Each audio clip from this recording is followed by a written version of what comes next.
بسم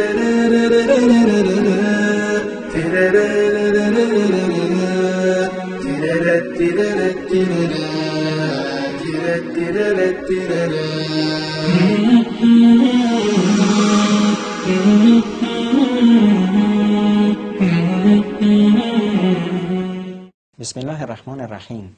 چه بسا اتفاق میفته که در نیمه های شب ما بیدار میشیم.